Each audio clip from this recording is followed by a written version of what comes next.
Welcome to another deep dive. This time, we're going to be exploring the world of psychology. And this is all thanks to you guys, the listeners, and your interest in the human mind.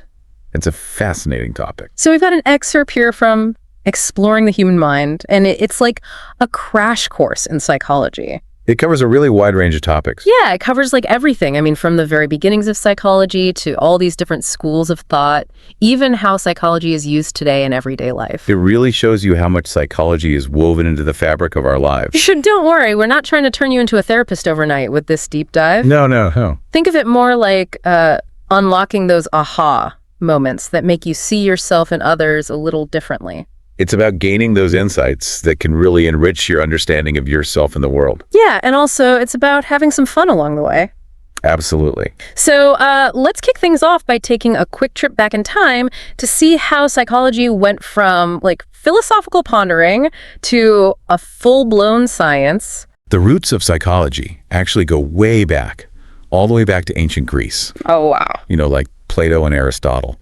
They were already grappling with questions about consciousness, about perception, really laying the groundwork for what would become this scientific field centuries later. Yeah, those guys were ahead of their time for sure. But wasn't there like a specific moment when psychology really kind of stepped into the lab and became more, I don't know, official? Oh, absolutely. Oh. So the real turning point, the moment that psychology got its official lab coat, so to speak, was in 1879 with Wilhelm Wundt.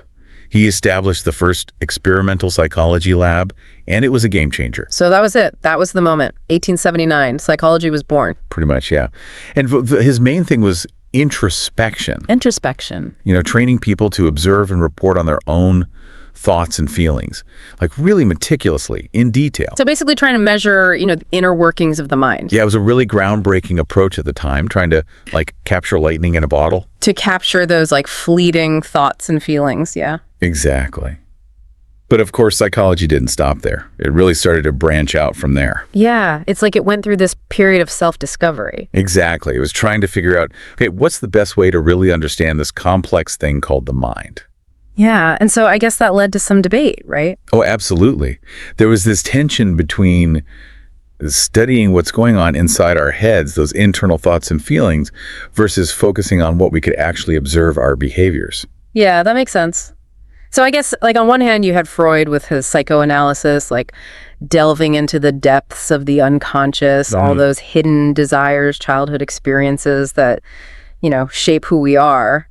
It's pretty intense stuff. Freud's ideas were definitely revolutionary. He was saying that much of our behavior is driven by forces that we're not even aware of. Yeah, it's like there's this whole hidden script running in the background, influencing everything we do. Exactly. And it can be a little unsettling to think about, but also really insightful. Then on the other side, you had the behaviorists, like Watson and Skinner. They were all about practicality. Forget the hidden stuff. Let's just focus on what we can see and measure behaviors and how they're learned. Right. The behaviorists really emphasized the power of the environment. The idea that our actions are shaped by rewards and punishments. So it's like two totally different ways of looking at human behavior. Completely different lenses. And it's amazing how both perspectives have contributed to our understanding of the mind. And that kind of leads us to our next stop on this deep dive, right? It does. The different schools of thought that emerged from all these early explorations. It's like, imagine, a music festival. Each stage represents a different school, each one with its own unique sound, its own perspective. It's a great way to think about it. It really captures the diversity of thought within psychology. Yeah, so first up, let's head over to the structuralism stage. Okay. This is where Wundt's legacy lives on. It's all about breaking down the mind into its basic components, like a Lego set.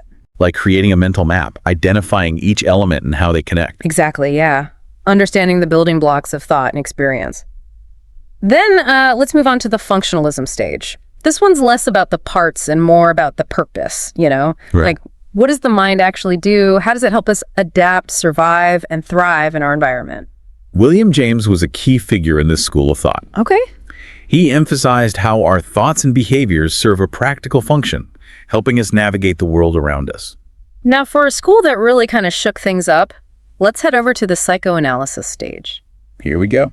Cue the dramatic music. This is Freud's world. The unconscious reigns supreme here, All those hidden desires, childhood experiences take center stage. It's like you were saying, our childhoods leave fingerprints on our adult selves. Exactly. And then we've got the behaviorism stage. Things are a bit more practical, down to earth here, right? A bit down to earth. It's all about observing behaviors, understanding how they're learned through those rewards and punishments. It's emphasizing the role of the environment in shaping our actions. Okay, next up is Gestalt psychology, where we're reminded that the whole is greater than the sum of its parts. Gestalt psychology. It's like looking at a painting. You're not just seeing individual brushstrokes, you're seeing the overall image they create. Right. It's about understanding how we make sense of the world, how we perceive patterns in relationships. Now let's fast forward to the cognitive psychology stage. Here, the mind is seen as a computer, processing information, storing memories, solving problems. The software of our brains. Yeah, exactly. And that covers a lot, right? Everything from remembering your grocery list to writing a complex algorithm. Absolutely. It's a huge field with a lot of practical applications. All right, now let's head over to the humanistic psychology stage where things get a bit more, I don't know, touchy-feely. Okay. This one's all about growth, potential, and finding meaning in life. It's very like 60s vibes, right? Yeah, very optimistic, focusing on our capacity for growth and change. Like we have the power to choose our own path and create our own destiny. Exactly. It emphasizes free will and self-actualization. And finally, let's end our tour at the biopsychology stage. The spotlight's on the brain itself here, all the physical stuff behind our thoughts and feelings. The hardware, you could say. The hardware, yeah. The hormones, the genes, the neurons that make us tick. Biopsychology is all about exploring the biological foundations of behavior and mental processes. So basically, it's trying to figure out how our brains and our nervous systems and our endocrine systems all kind of come together to influence who we are and how we act. It's a fascinating field that bridges the gap between biology and psychology. Okay, so we've had this like whirlwind tour of psychology's greatest hits. All of these different schools of thought, each one offering its unique perspective on the human mind. But now, let's bring it back to you, the listener. Let's get personal. And explore some of those mental processes we all experience every day. First up is perception. Okay. Which isn't just about seeing or hearing or touching. It's about how our brains make sense of all that sensory information coming in. It's how we interpret the world around us. Yeah, it's like our minds are constantly trying to solve this puzzle, you know, even if it means filling in some gaps or making assumptions along the way. Think about optical illusions, for example. Yeah. They really show us how what we see isn't always an accurate representation of reality. It's like our brains are creating their own versions of reality. In a way, yes. And understanding this can help us be more aware of our own biases. So next up, we've got cognition, which basically covers all those mental processes involved in thinking, learning, understanding. So like everything you're doing right now, listening to this deep dive, that's cognition in action. It's a broad term that encompasses a wide range of mental activities. Yeah, from paying attention and remembering information to making decisions and solving problems. It's the foundation of our intellectual abilities. So everything from remembering where you parked your car to writing that complex algorithm, it all falls under this umbrella. Pretty much, yeah. Yeah. And you know, one of the fascinating things about cognition is how our senses can trigger memories. Yeah, like how a certain smell can suddenly transport you back to your childhood. Exactly. Those sensory experiences can be powerful triggers for memory. Okay, now let's get into the feels. All right, emotions. We're talking about a whole lot more than just happy, sad, angry, right? It's about the entire spectrum of human feelings, how our bodies react to those feelings, and why understanding them is so crucial to our well-being. Emotions are definitely complex. They involve like physiological changes in our bodies, you know? Our heart might race when we're nervous, or our palms might sweat when we're anxious. So it's like our bodies are talking to us. Giving us clues about what we're feeling. Yeah, and learning to listen to those signals is like a superpower. It helps us manage our emotions, navigate our relationships. Exactly. Emotional intelligence is such a key skill for success in life. Okay, now what about motivation? Why do we do the things we do? What drives us, right? And this isn't just about willpower. It's like a whole field of study exploring those forces behind our actions, figuring out what fuels our desires, our goals, our persistence in the face of challenges. Motivation can come from both internal and external factors. Yeah, like some people are driven by this need for achievement, while others are motivated by connection or a sense of purpose. Exactly.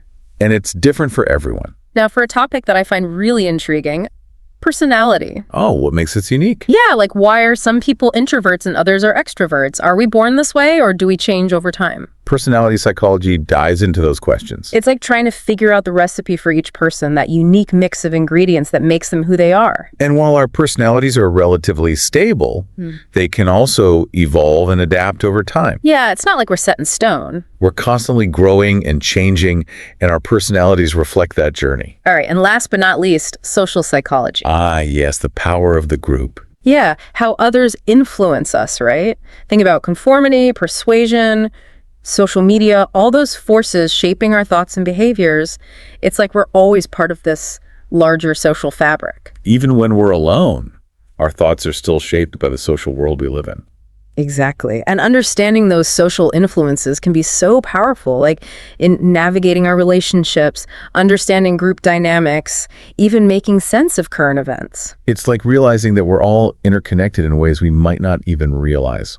Okay, so we've covered a lot of ground already, from the history of psychology to those different schools of thought, those fascinating mental processes we all experience. But now let's get into the nitty-gritty of how psychologists actually figure all this stuff out. It's time to explore the world of research methods. This is where things get really interesting.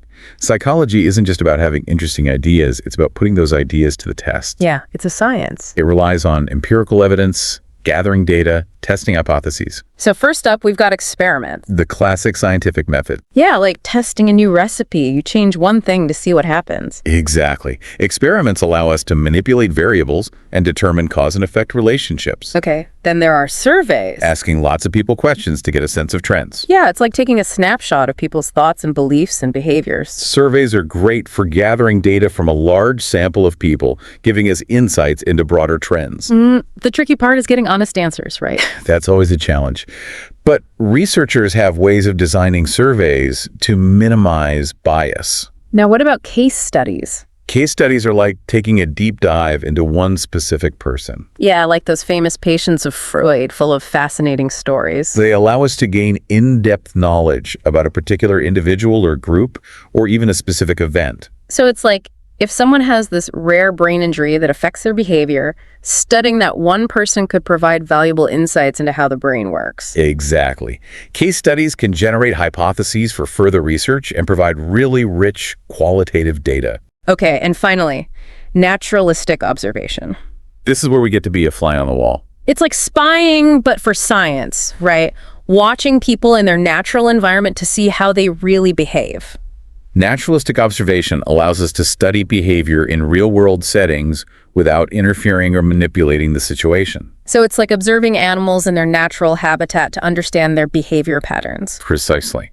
It's a great way to study social interactions or child development or animal behavior in a way that's more authentic and less artificial. Well, we've covered a lot of ground in this first part of our deep dive, from the history of psychology to the different schools of thought, those fascinating mental processes we all experience, and even those research methods used to study the mind. But before we dive into the real-world applications of psychology, let's take a quick break and we'll be right back with part 2. Sounds good. Welcome back to our deep dive into the human mind. All right, so we've laid the groundwork, right? We've explored the history, those different schools of thought, all those everyday mental processes. But now it's time to actually see psychology in action, like how it's making a real difference out there in the world. Because it's one thing to understand the mind, but it's another to actually use that knowledge to improve lives. Exactly. And this excerpt actually highlights a few key areas where psychology is making a difference. It really is fascinating to see how relevant this field is to so many aspects of life. Yeah, you might even find yourself drawing connections to your own experiences as we go through these. Hopefully. So let's start with education.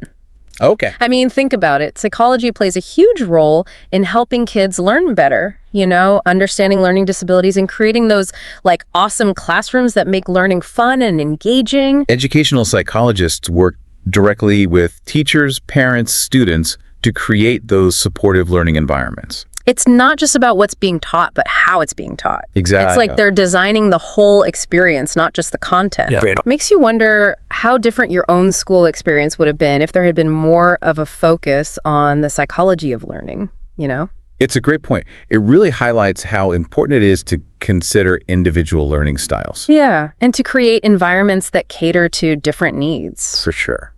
Okay, now let's talk about healthcare. And I don't just mean the physical stuff, It's about how our minds impact illness, how we cope with stress, how we can promote overall well-being. Yeah, it's like we're finally recognizing that our mental and physical health are intertwined. They are, totally. Health psychologists are at the forefront of this integration of mental and physical health care. It's like they're bridging the gap between those two worlds. Exactly. Recognizing they can't be treated in isolation. Yeah. Have you ever noticed that when you're stressed, you're more likely to get sick? Absolutely. Yeah. I mean, it's amazing how much our mental state can actually influence our physical health and vice versa. Yeah. And on the flip side, when we feel good mentally and emotionally, it can actually have a positive impact on our physical health as well. Yeah. Boosting our immune system, helping us recover faster from illness. It's amazing how interconnected everything is. Health psychology really emphasizes that holistic approach to well-being. Sure. Okay, now let's shift gears to a topic that might hit close to home for a lot of listeners. Okay.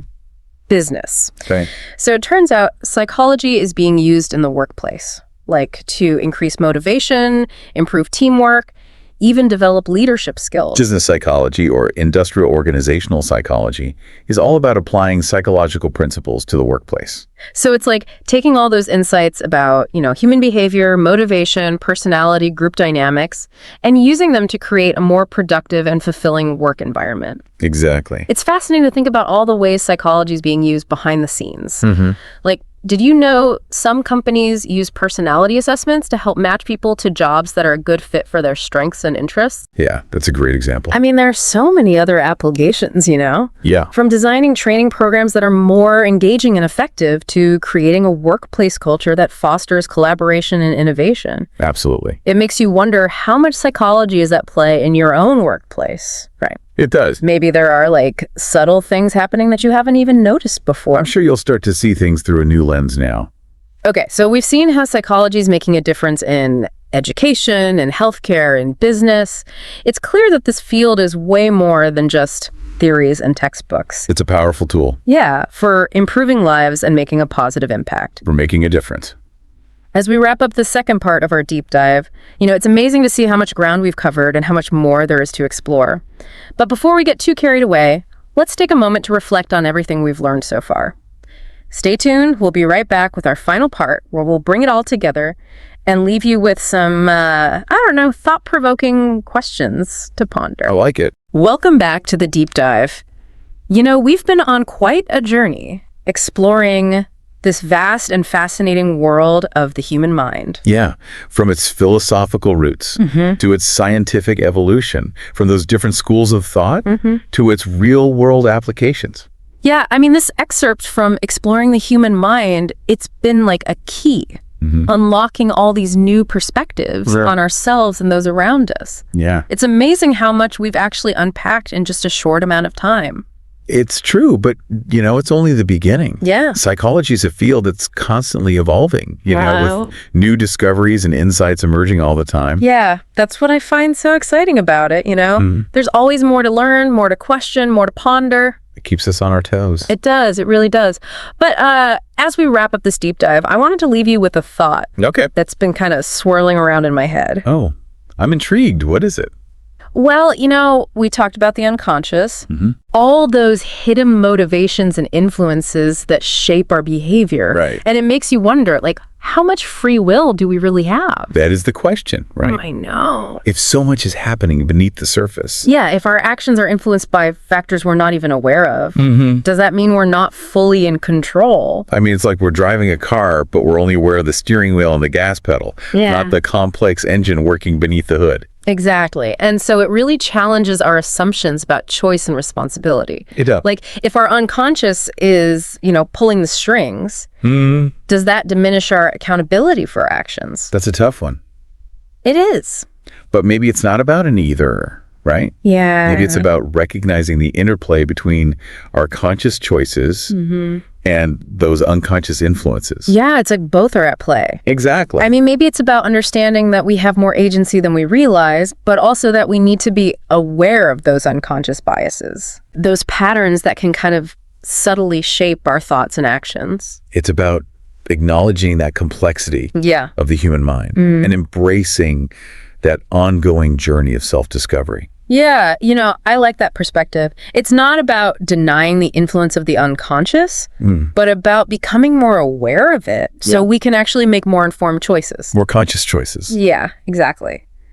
Well, this deep dive has been a journey of exploration. It has. A chance to kind of peek behind the curtain of the human mind and just marvel at its intricate workings. There's so much going on in there. I know, it's incredible. So, as we close this chapter, we encourage you to keep exploring, keep questioning, keep marveling at the wonders of the human mind. Because the journey of self-discovery never truly ends, right? It doesn't. There's always more to uncover, more to understand. And appreciate. More to appreciate about this incredible thing we call the mind. Absolutely. So, until next time, keep diving deep. Keep exploring.